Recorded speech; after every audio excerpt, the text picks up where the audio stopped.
All glory be to this day, the day in which the fragrances of mercy have been wafted over all created things.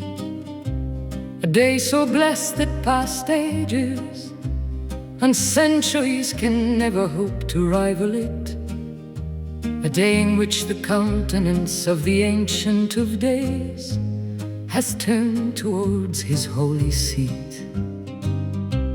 Thereupon the voices of all created things, and beyond them those of the concourse on high, were heard calling aloud, "Haste thee, O Carmel, for lo, the light of the countenance of God, the ruler of the kingdom of names and fashioner of the heavens, hath been lifted upon thee." Seized with transports of joy, and raising high her voice, she thus exclaimed, "May my life be a sacrifice to thee, inasmuch as thou hast fixed thy gaze upon me, hast bestowed upon me thy bounty, and hast directed towards me thy steps.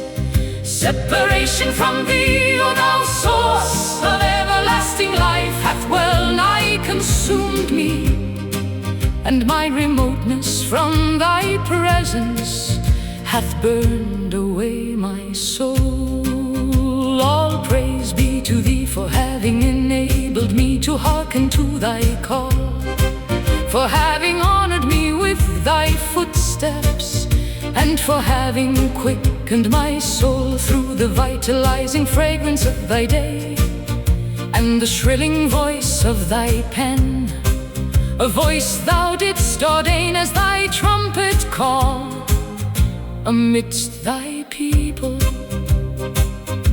And when the hour at which thy resistless faith was to be made manifest did strike, thou didst breathe the breath of thy spirit into thy pen, and lo, the entire creation shook to its very foundations, unveiling to mankind such mysteries as lay hidden within the treasuries of him who is the possessor of all created things.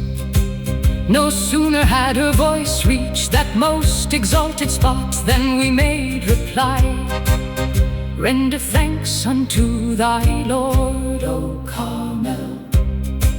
The fire of thy separation from me was fast consuming thee, when the ocean of my presence surged before thy face, cheering thine eyes and those of all creation, and filling with delight all things visible and invisible.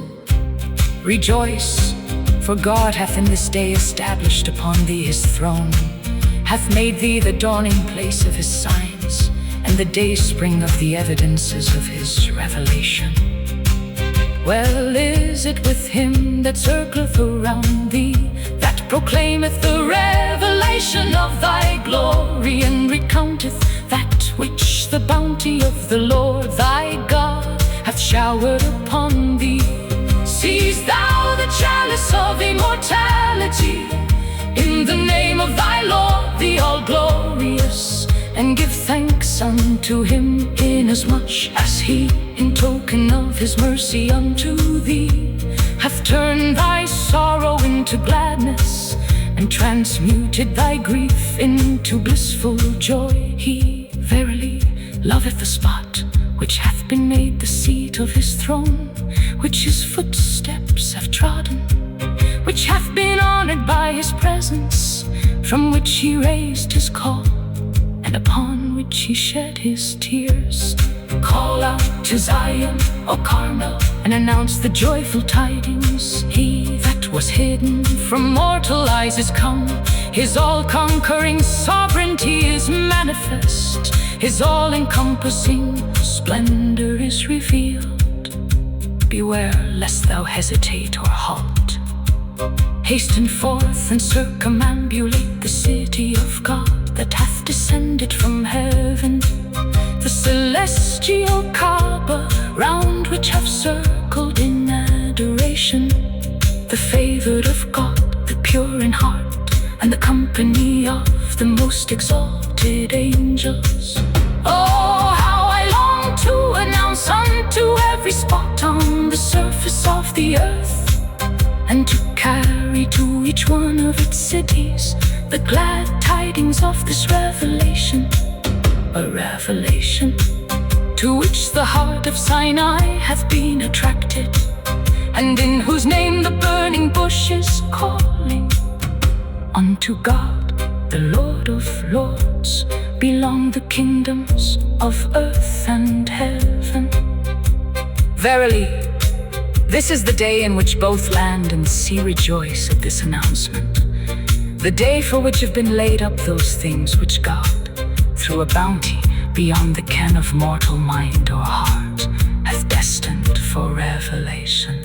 Ere long will God sail his ark upon thee, and will manifest the people of Baha, who have been mentioned in the book of names.